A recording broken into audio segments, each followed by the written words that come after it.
Is it really that hard to do natural hair? First, I kind of just want to get into the inspiration for this topic and for this video. I recently watched Who Cloned Tyrone. It really got me thinking about what exactly a part of our current Black culture, what parts of our culture are actually hurting us as a community from embracing what it means to be Black and embracing our natural Afrocentric features. Then I went on Instagram and I kept on seeing videos about people talking about how hard it was to do natural hair and how hard it is to be natural. And as somebody who's been natural for a very, very, very long time, I was thinking, is it actually that hard to be natural, or am I just used to it? That's basically what inspired this video. That's why we're here today. So today we're going to be talking about, is it really that hard to do natural hair, or are there other factors at play? Just to start off, I want to acknowledge my privilege. I understand there is a couple of different isms at play when it comes to hair, first and foremost being texturism. And I understand that my texture is not as tight and coily as some of the people who struggled the most with their natural hair. I am a type 4 natural, but I'm not 4C or anything. So I can understand that a lot of my experiences are a little swayed because I don't have the hair texture of a lot of the people who are struggling the most. I'm Ethiopian, so I'm from a culture that is known for hair, wearing our hair out, wearing our hair naturally. We do extensions and wigs in Ethiopia, but it's not to the degree that it is done in here or in other African countries. So I also want to say that. I've said this in another video about my hair, but I really do understand length and thickness plays a huge part in how hair is perceived. And I understand that my hair, especially when I was younger, was a lot longer, and it definitely is thick. So how people see my hair, like, wow, big fluffy afro, it's so pretty. It's not as similar of an experience as people who were told that their hair was always ugly. So I do want to acknowledge that. If, but, and however, nobody can say that I don't understand what it means to have to invest time, money, effort, energy into natural hair. I know what it's like for your arms to be hurting, to not be able to put in a ponytail, to break hair ties, combs, brushes, conditioner bottles, about to pass out in the shower because I've been there for 3 hours and it's just hot steam in my face. I understand all of that and then some. I understand the struggle, but I also wanted to acknowledge my privilege. What makes people think that natural hair is hard? What is making y'all think that you can't wear your natural hair? The four main categories that I'm going to talk about today: time, money, effort, and the outcome. A lot of people say that natural hair takes a lot of time, and I'm not going to disagree with you. Wash days are a thing. I've never done my hair in less than 4 hours, if I'm being honest with you. So I understand it is a big time investment. But what exactly are the alternatives to shorten down on time? A lot of people wear protective styles and wigs instead. For both of these alternatives, you have to invest almost triple the amount of time that I just said. So let's say, for example, braids. You have to wash, blow dry, and get your hair braided, which getting your hair braided itself is no less than at least 6 to 8 hours. Washing and blow drying is its own beast. So all in all, you're looking at about a 12-hour-ish time span on average from washing to finishing up the hair. Getting a lace front. Let's say, for example, you're only doing the wash blow dry part. That takes 2 to 3 hours. For some people, that might be even a modest time estimation. What about the time that you spend adjusting that lace? What about the time that you spend straightening that hair? What about the time that you spend curling the hair? Is that not also adding up? Especially every morning adjusting the lace, checking the lace, worrying about if you're sweating out your lace. Silk presses are a similar process where you're constantly trying to retouch it. Obviously, I've got my hair straightened, so I'm not going to sit here and lie to y'all and say that it's less time to do my natural hair than it is a silk press. But it still is a lot of time to think about this, that. So there's that aspect of it, time, which I think that, yes, natural hair takes a lot of time, but it's a once a week, once every 10 days process. And it also does not require the same upkeep that wigs do. As for braids, I understand there's a lot of ease in braids, but that once a month, once every 2 months process, that is not a 2-hour snap your fingers and it's done type of thing. It's taking out all the braids, brushing out your hair properly, making sure that you detangle it. It's not as if the alternatives are 2.5 minutes either. Now, this is unless you're getting your hair relaxed, that's a whole different thing. I'm not familiar with that, but all the other alternatives are not that time saving either. Money. I don't ever want anybody to ever say natural hair is expensive, because knowing what the alternatives are, natural hair is not more expensive than any other alternative. Even if you do the braids yourself, you are still paying like $30 to $40 for hair. That could buy you products. If you're going to get your hair done by somebody else, you could buy a year's worth of products, maybe 2 years worth of products with the $300 you spent on braids. Don't even get me started on lace fronts. That is literally the least cost effective option out of all the ones that I just mentioned. As for silk presses and all that, stylists are not charging $50 for a silk press no more. That's pushing $120, $150 sometimes. So how is natural hair more expensive again? You don't need to buy $26 leave-in conditioner either. There are really, really, really good $12, $15 products that will last you a decent amount of time, at least 3 to 4 months. And I have a lot of hair, so I understand when products, I look at it, I'm like, well, that was fun while it lasted.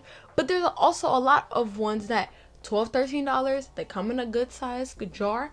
You use them every week, they're done within 2.5, 3 months. That's okay, because that's only $13. Shampoos are not that expensive. Conditioners are not that expensive. There are also some very good cost-effective deep conditioners. And I don't even mean like you have to go searching into Ulta or anything. At your local Target. Lace fronts? Y'all say natural hair is expensive and then get a lace installed? That $350 wig plus the $150 install plus the time you had to take to get it cornrowed, that's the cheaper alternative y'all were talking about. I think the least effortful of all of the alternatives that I'm talking about is probably braids. When I get braids, they are pretty convenient for me to just wake up in the morning and walk out and go. But to put them in, the amount of effort that I have to go through is literally like tenfold of what it would take me to just do a twist out.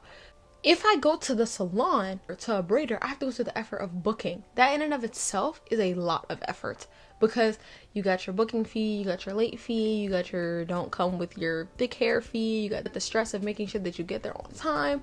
Okay, let's say I do it at home. I gotta part my own hair, I gotta braid my own hair, I gotta blow dry my own hair. All that effort, I'd much rather just do a braid out or a twist out. Lace, wigs, however, you have the effort of putting it in, all the booking fees that I just mentioned. Then you have the effort of touching it up every single day. The lace is getting crusty, the lace is getting this. All for it to not even last a week, 2 weeks solid. That cannot be more effort than a twist out. That cannot be more effort than a braid out. That cannot be more effort than tying your hair up in the morning and then fluffing it out the next day. So what are we talking about here? And the whole detangling and the effort of trying to get a twist out, whatever, that's still trial and error too. The same trial and error that you would have to get to learn how to part your hair, to learn how to braid your hair, to learn how to cornrow your hair, to learn how to install a lace properly, to learn what weather is good for laces, what weather is not. That is the same trial and error that you have to invest in doing your natural hair. So it's not really that much different for each option. The only thing that is different, however, is the outcome. I think a lot of the reason why people think natural hair is harder than other alternatives for Black people and their hair is because they don't like the outcome. After all the time and money and effort that you invested, people don't like the outcome of it. Because if I'm being honest with you, I don't think that, how bad old natural hair looks or how crusty an old braid out looks, I don't think that's that much worse than an old lace. I don't think that old braids look better than an old fro. A stiff wig that's on its last leg, I don't think that looks that much better than an old braid out. In that sense, I feel like it feels more worth it to have to put in the effort and the time and the everything for wigs and for braids because you like how they end up looking. If you don't like your natural hair, then obviously putting in all that time, effort, money, that seems pointless because I don't even like how it came out anyway. Another reason why I think that people don't necessarily like the outcome is because it's not what they expected. When I was younger and when I was the most frustrated with my hair and how it looked, it was when I expected my hair to look like 3C, 3B curl types. So I would spend hours and hours and hours and hours and hours unnecessarily trying to get a style that was unattainable to me, and then I would be upset when it didn't come out the way that I wanted. I invested like 7-8 hours in doing my hair. Why doesn't it look like this girl online? Not lower your expectations, but shift your expectations to be more realistic to people who actually have your hair type, to real like that is actually what my hair looks like. Then the outcome is going to be more realistic to what you were expecting, and you won't feel so let down. You spend $400 to get a wig, to purchase a wig, to install it, to keep it up with everything, you know, the straightener and everything like that. If you add all that money up, it feels more worth it to have it, even if the wig ends up getting old prematurely, because you feel like you look like a bad bee. What you're from, you don't like how you look. You've all heard the Frederick Douglass jokes, you know? If you feel like you look like Frederick Douglass, why would you want to look like Frederick Douglass when you could look like Jada Waiter? So obviously, none of that feels worth it if you're not getting the outcome that you desire. Why would I spend all that money and effort to do a braider if I don't think it's going to look cute at the end, if I don't feel like I feel like my best? Why I'm realizing all of this matters more than I initially thought. In an older video, I said a whole lot of do what you want, it doesn't matter, you know, if it's easier for you, if it's this. Through time, people grow, and I've realized my thinking has changed a lot since that video. I still do believe personal hair care is a personal problem that is up to you, that is, you know, what you think is best for your lifestyle, for what makes sense for you, what look you're trying to go for. I do think that's important. I've kind of understood that culture and community is a lot bigger than the individual. What you do influences the community, of course, because you're a community member, but also the community and what you think and what society thinks also influences you. So it's a feedback loop, essentially. If you want to think from like a purely individual mindset, like, I don't care about the community, screw the community. Even from an individual mindset, it is very important for you to reach some sense of like self-acceptance.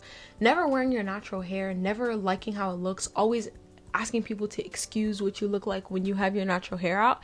Those are not habits that are good. You know what I mean? That's not like, yeah, it's all fun and dandy. Wigs are easier for me to have, braids are easier for me to have, whatever. But whenever you wear natural hair, why are you apologizing? Why do you always think that you look not done or a mess when your natural hair is out? You don't think that that's a little weird? Even for things like makeup. If every single time somebody didn't have makeup, they were like, oh, excuse me, I look like a mess. Wouldn't you think that that was a little bit odd? Don't you think it's a little bit important for people to invest in their own personal looks? Even taking it away from like beauty, let's take it into fitness. If somebody gets a BBL, if somebody gets lip fillers, the first thing that comes out of everybody's mouth is that they should have learned to accept their natural features. But we don't apply any of the same thinking for hair. So using that same thinking, using that same idea, it really, really is important to come to terms with like, this is my natural hair texture. I'm okay with how it looks. When I put leave-in conditioner, a little bit of this and then I twist it up, I'm okay with how that looks. If you're like, forget me, what about the community? Why does it matter for the community? The more individuals that change their personal habits and grow to have that like self-acceptance, the more we can change a community as a collective. Where do we go from here? I think the most important thing is self-reflection. Think about, why do you actually not want to wear your natural hair? What is really holding you back from wearing your natural hair? Not the time, not the effort. What is actually holding you back? It could be the expectations thing that I mentioned earlier. It could just be that you just don't like the way that natural hair looks like. Really get into the why of why you don't want to wear your natural hair out. Now from here, you can either choose to change or not to change. Obviously, I'm just some random person on the internet with a fro, and I'm very passionate about natural hair, so that's why I'm making this video. But you don't have to listen to me. Nobody has to listen to me. You don't even have to watch this video if you don't want to. But if you want to change, start with baby steps. A braid out once a month, a braid out twice a month. You know what I mean? I had a friend who did a full summer of just being natural with no protective styling, no nothing, just practicing wearing her natural hair in its natural state. And she said that that was a really, really cool experience for her. Maybe trying something like that. But slowly implementing, you know, your natural hair into your regular routine is something that can really change your outlook on yourself, how you view yourself, and it might even be better for your hair health overall. Eventually, hopefully, people will loosen up their mindset to not just attributing natural hair to difficulty, to strife, you know, and they'll attribute it to just, hey, this is my hair and this is how it grows on my head. I do it once a week. Yeah, sometimes it takes long, but that's okay. That's basically it. I hope you guys enjoyed this video. Just some food for thought. I understand, obviously, go natural hair. It's not that difficult to come to that conclusion with me. such a surprise. I'm advocating for people wearing their natural hair. Thank you guys for watching this video. If you made it to the end, I hope you enjoy. Bye.